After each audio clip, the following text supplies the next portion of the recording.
Olá, meus amigos, estudo da lição número 12, a parte de domingo, falando sobre recebendo um reino inabalável, algo que Paulo fez questão de mencionar para os crentes hebreus que estavam passando sofrimentos, mas eles tinham algo especial para comparar com os sofrimentos, que era justamente a entrada no céu através do Senhor Jesus Cristo. E ele chega a dizer que vocês chegaram ao Monte Sião. É a lição de hoje, a parte de domingo, dia 13 de março. A chegada ao Monte Santo. Quando o apóstolo Paulo escreveu para os crentes hebreus, ele percebeu que os crentes hebreus tinham uma experiência maravilhosa com Cristo através de sua vida pessoal.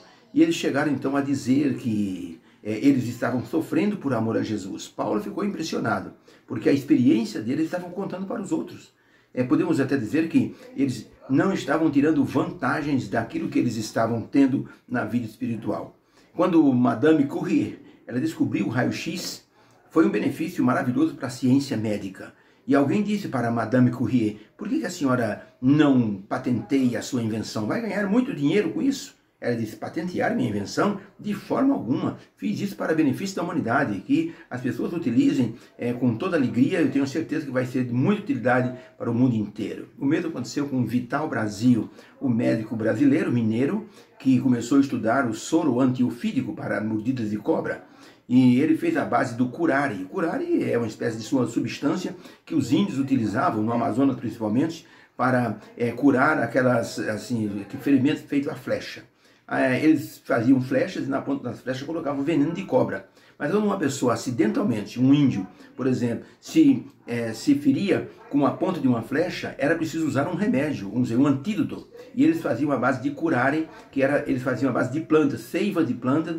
Eles então pegavam aquele sumo e faziam uma substância chamada curare. Vital Brasil descobriu isso e ele utilizou o curare para ajudar na medicina, que hoje é muito usado, por exemplo, anestésico na hora de uma cirurgia. Disseram para Vital Brasil, por que você não patenteia? Vai ganhar dinheiro? Diz, ganhar dinheiro?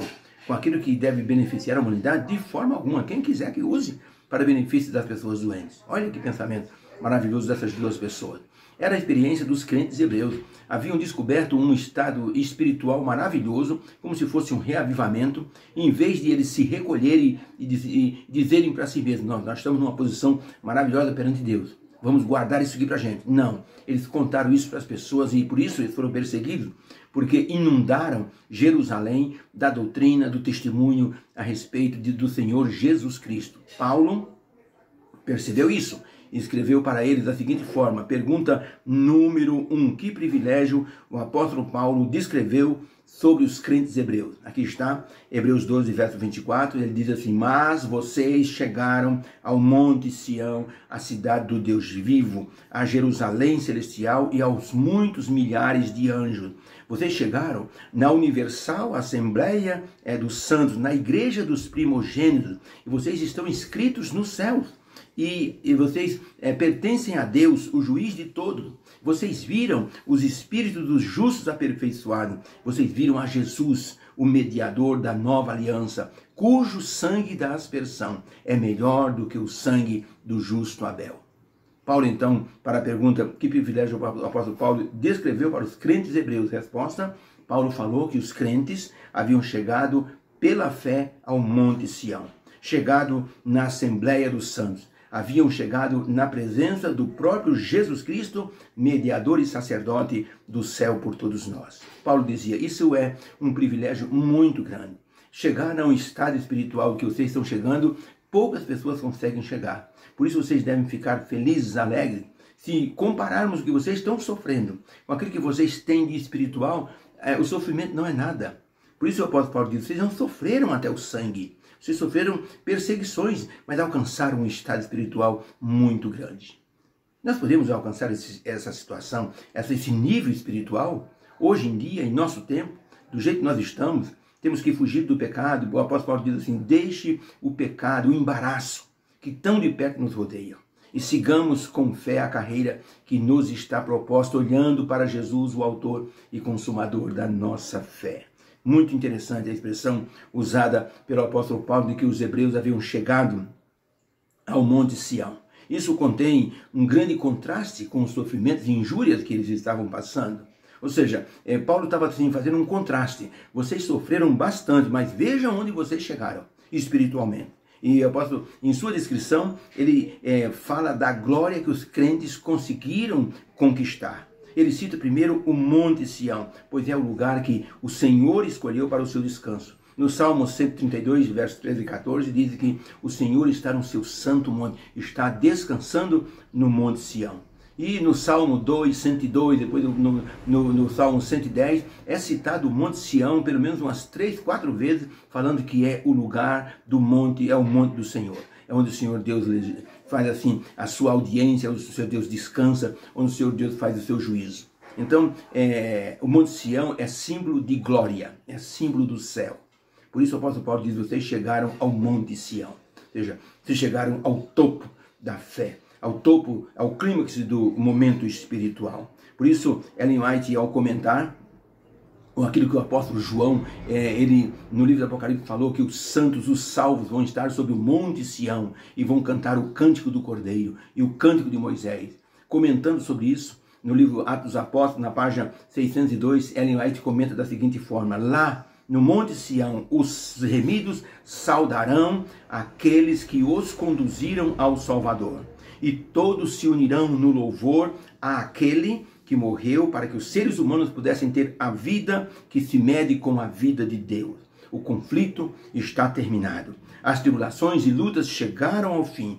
Cânticos de vitória enchem todo o céu, enquanto os remidos entoam o jubiloso coro. Digno é o Cordeiro que foi morto e vive outra vez como triunfante e vencedor. Amém.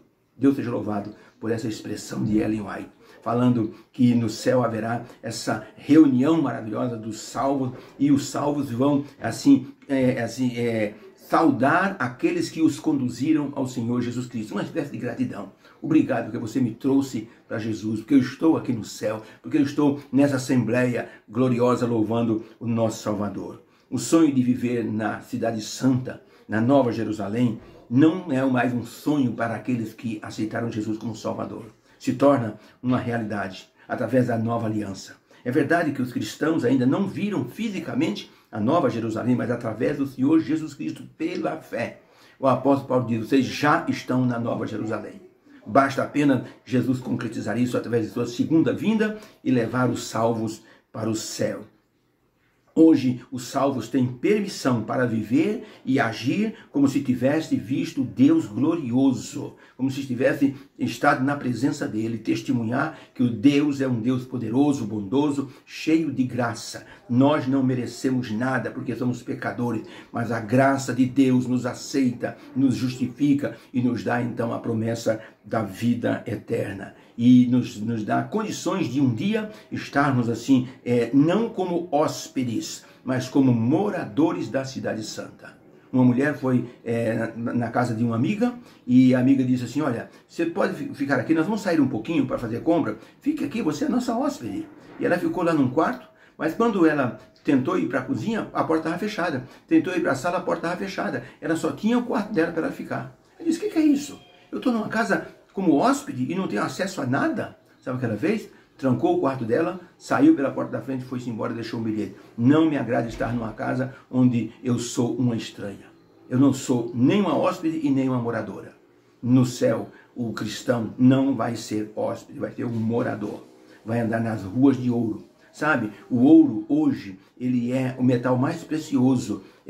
Na Cidade Santa vai ser o chão, vai ser o que? O piso. Qual é o valor que nós damos para o piso hoje? O asfalto que você pisa. A gente nem olha para o asfalto, nem liga. No céu, as pessoas não vão nem ligar para o ouro, vão pisar sobre o ouro, serão moradores da Cidade Santa. Por isso o apóstolo Paulo diz assim, vocês são maravilhosamente bem recebidos diante de Deus. Vocês já estão no Monte Sião, na Nova Jerusalém, na Assembleia dos Santos. Vocês viram Jesus, vocês viram os primogênitos da fé. Louvado seja Deus por isso. Por isso, nós precisamos hoje nos preparar espiritualmente, porque o reino inabalável que Deus quer colocar dentro de nós é para nos dar condições de estar um dia no reino eterno. Um moço cristão foi levado para uma festa jovem. Chegando lá, ele viu muita bebida, muita música, muita droga, muita libertinagem. Aquele moço cristão olhou tudo aquilo levantou-se e disse para a colega: sinto muito, eu sou um cidadão do céu, estou num terreno errado, me perdoe, eu vou embora.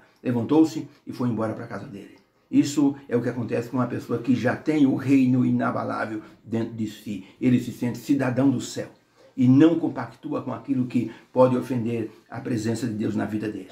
Que Deus abençoe, que possamos ter entendido que o que o apóstolo Paulo falou, nós podemos desfrutar hoje com uma vida espiritual abençoada diante de Deus. Obrigado, Senhor, pela lição de hoje. Nos dá, Senhor, por favor, a condição de termos em nosso espírito essa vontade maravilhosa, essa experiência de já nos sentirmos na presença de Deus, para testemunharmos de maneira plena diante das pessoas. Nós te louvamos por isso, em nome de Jesus. Amém.